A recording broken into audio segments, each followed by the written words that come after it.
আসসালামু আলাইকুম। আজ দেখাবো কালো জাম। এখানে আমি এই কাপে 1 কাপ গুঁড়া দুধ নিয়েছি, 2 টেবিল চামচ ময়দা নিয়েছি, 1 টেবিল চামচ সুজি নিয়েছি। এখানে আমি কাঁচা সুজিটা নিয়েছি, হাত দিয়ে একটু ভালো করে মেখে মাখতে হবে। তারপর আমি টেবিল চামচে 1 টেবিল চামচ ঘি নিয়েছি, চা চামচের হাফ চা চামচ আমি বেকিং পাউডার নিয়েছি, ফ্রুট কালার এখানে নিয়েছি আমি চা চামচের তাও হাফ চা চামচ। এখানে নিয়ে ভালো করে আমি মেখে অল্প অল্প করে আমি দুধ দিয়ে মিশিয়ে নিব।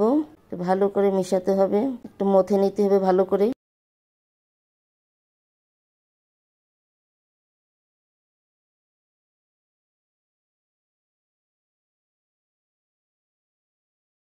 এভাবে আমি একটু লম্বা করে চ্যাপটা করে মিষ্টিগুলি একটু বানাবো। হাতে একটু আমি মাখার আগে কিন্তু মিষ্টিগুলি বানানোর আগে আমি একটু হাতে তেল নিয়েছি। তেল না লাগালে হাতে কিন্তু আটা হয়ে যাবে। তারপর অল্প করে চুলাটা আমি ঢিম আছে প্রথমে আমি নিয়েছি, নিয়ে মিষ্টিগুলো আমি আস্তে আস্তে করে ছেড়ে দিলাম। পরে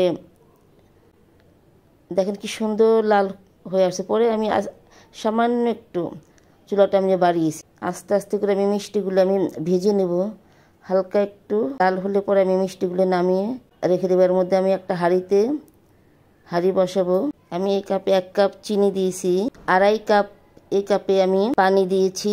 একটু 3-4টা বলক আসলেই আমি এই মিষ্টিগুলো দিয়ে দেব। দিয়ে আমি 10 মিনিট ঢেকে রাখবো। 10 মিনিটের মধ্যে কোনো ঢাকনা খোলা যাবে না। 10 মিনিট পরে দেখেন মিষ্টিগুলি খুব সুন্দর কালার আসছে। এর মধ্যে আমি আবার 2 ঘন্টা পরে আমি মিষ্টিগুলি রেখে দিব। 2 ঘন্টা পরে আমি মিষ্টিগুলি উঠিয়ে শিরা থেকে গুঁড়া দুধে এভাবে মেখে নেব। মেখে একটা মিষ্টি দেখেন আপনাদেরকে কেটে দেখাচ্ছি, খুব সুন্দর কালারটা হয়েছে। খেতে কিন্তু খুব মজা। আপনারাও এভাবে বানিয়ে খাবেন। আমি তো এভাবে বানালাম, খেলাম, খুব মজাই হয়েছে। আপনারা এভাবে খান, ভালোই লাগবে। ধন্যবাদ।